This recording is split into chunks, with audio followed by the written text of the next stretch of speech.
Hello दोस्तों, एक बार फिर से आप सभी का स्वागत है हमारी ऑनलाइन क्लास उत्तराखंड 360 में। और आज हम यहाँ पे फिर से बात करने वाले हैं सुदर्शन शाह के बारे में। तो इससे पहले की वीडियो में, इससे पहले का जो टॉपिक था उसमें हमने पढ़ लिया था कि किस प्रकार से यहाँ पे खुड़बुड़ा युद्ध होता है, प्रद्युम्न शाह की मृत्यु होती है और किस प्रकार से संघर्ष करते हुए सुदर्शन शाह अपने राज्य को, टिहरी राज्य उनको मिलता है। तो ये फैक्ट हमने देख लिए थे।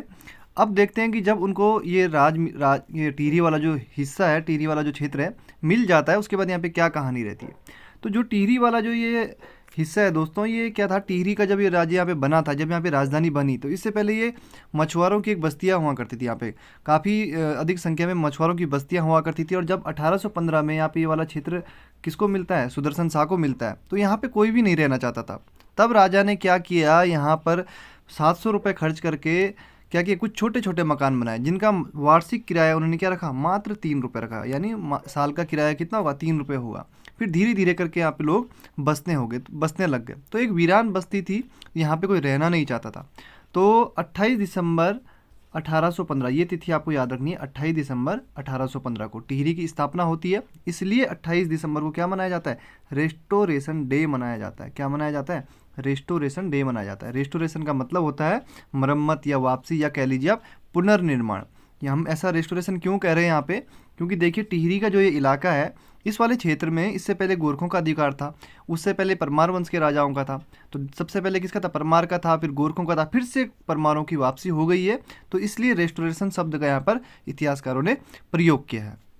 तो 28 दिसंबर 1815 ये आपके एग्जाम के लिए महत्वपूर्ण रहेगा। ये सभी फैक्ट लिखवाऊंगा अभी आगे, ये चीज़ आप पहले कहानी अच्छे से सुन लीजिए।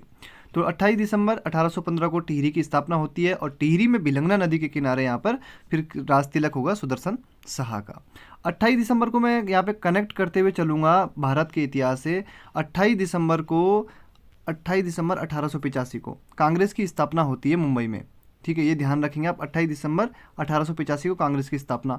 28 दिसंबर 1896 को भारतीय राष्ट्रीय कांग्रेस के कलकत्ता अधिवेशन में पहली बार वंदे मातरम भी गाया गया था, जिसकी अध्यक्षता किसने करी थी, रहीमतुल्लाह सयानी ने करी थी। तो ये ऐसे फैक्ट हैं जो आपको पहले से पढ़े होंगे कई अभ्यर्थियों ने।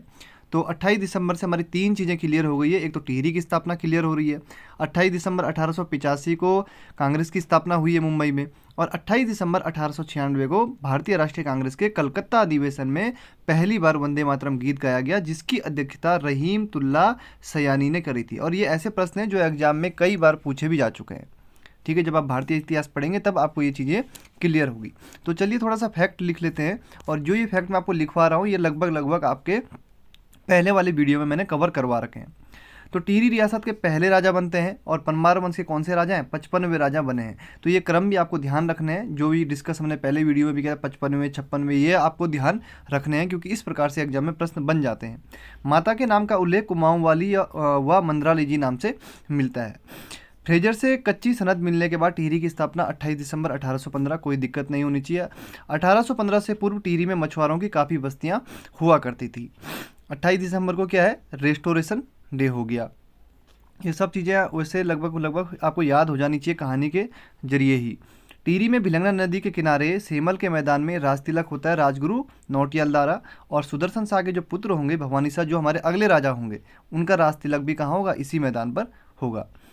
राज्य प्राप्ति के बाद सुदर्शन शाह की प्रशासनिक योग्यता का परिचय या उल्लेख अंग्रेज अधिकारी मिस्टर शोर एवं जीआरसी विलियम्स द्वारा किया गया। तो देखिए प्रश्न बन सकते हैं कहीं से भी, यूके ट्रिपल से कहीं से भी प्रश्न बना सकता है। इस यहाँ पे ऐसे प्रश्न बन सकता है कि जब राज्य प्राप्ति हो गई थी सुदर्शन शाह को, तो उनकी प्रशासनिक योग्यता का परिचय निम्नलिखित में से किस अंग्रेज अधिकारी द्वारा किया गया। तो पहला ऑप्शन मिस्टर शोर दे देगा, दूसरा ऑप्शन जीआरसी विलियम्स दे देगा, तीसरा ऑप्शन इनमें से कोई नहीं दे देगा, चौथा ऑप्शन उपरोक्त फर्स्ट एंड पहला और दूसरा दे देगा। तो इस तरीके से यहाँ पे प्रश्न बन सकता है।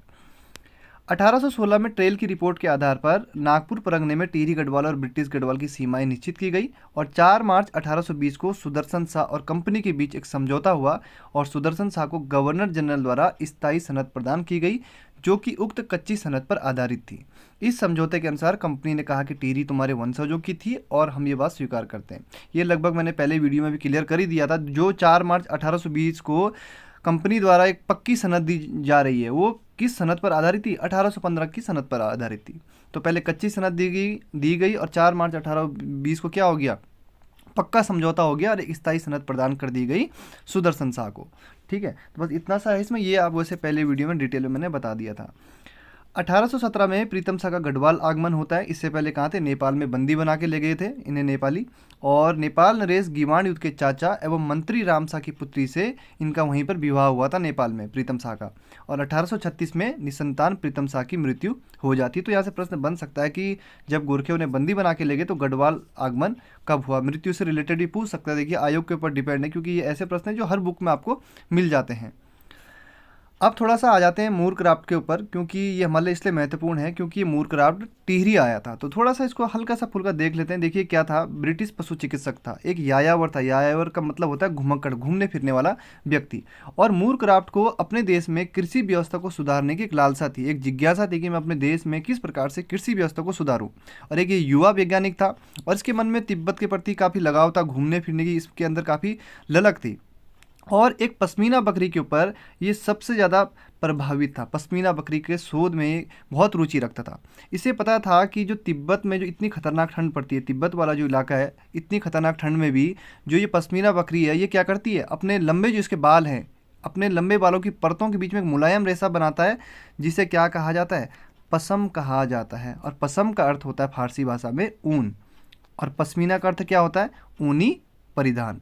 तो ये पसम जो ये बनाता है, तो भारत के जो इलाके हैं, ठंडे इलाके, जैसे कश्मीर वाला इलाका हो गया, कुमाऊं गढ़वाल के जो बर्फीले इलाके हो गए, तो वहाँ पे जो ये बकरी पाई जाती थी उस समय, तो इस बकरी का महत्व सबसे पहले अंग्रेज़ों ने ही लगाया था, अंग्रेज़ों ने ही महत्व पहचाना था इस बकरी का। इसके अतिरिक्त अगर हम बात करें तो मूरक्राफ्ट की जो जिज्ञासा थी वो हिमनदों के सर्वेक्षण में थी, साथ ही साथ वो पर्यावरण में भी काफ़ी इंटरेस्ट लेता था, साथ ही साथ बौद्ध धर्म में भी उसकी काफ़ी रुचि बताई जाती है। लेकिन ऐसा भी माना जाता है कि कई राजनीतिक कारण भी हो सकते हैं इसके पीछे, क्योंकि अंग्रेज उस समय तिब्बत पर भी काफ़ी बराबर नज़र रखते थे। तो हो सकता है कि मूरक्राफ्ट की यात्रा के कुछ राजनीतिक कारण भी रहे हो। तो यहाँ से मैं कुछ 2-4 फैक्ट उठा के देखने जो हमारे लिए महत्वपूर्ण रहेंगे। 1812 में तिब्बत यात्रा के लिए निकलता है, और इस मूरक्राफ्ट के विवरण से हमें उत्तराखंड और तिब्बत के विषय में विविध जानकारियाँ मिल जाती है।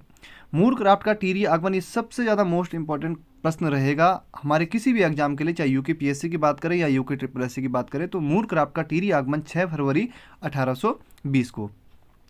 मूरक्राफ्ट जब यहाँ आया, राजा के दरबार में टिहरी आया, तो उसने लिखा है कि मैंने राजा को एक कार्यशील एवं बुद्धिमान व्यक्ति पाया, लेकिन सुदर्शन शाह को इस बात का बड़ा दुख था कि वो अपने पूर्वजों की राजधानी को ना पा सका। तो इस बात का बड़ा दुख था सुदर्शन शाह को कि वो अपने जो श्रीनगर पूर्वजों की राजधानी थी, कौन सी, श्रीनगर, इसको वो प्राप्त नहीं कर सका। तो अपने यात्रा विवरण में मूरक्राफ्ट ने ये सब बातें लिखी है।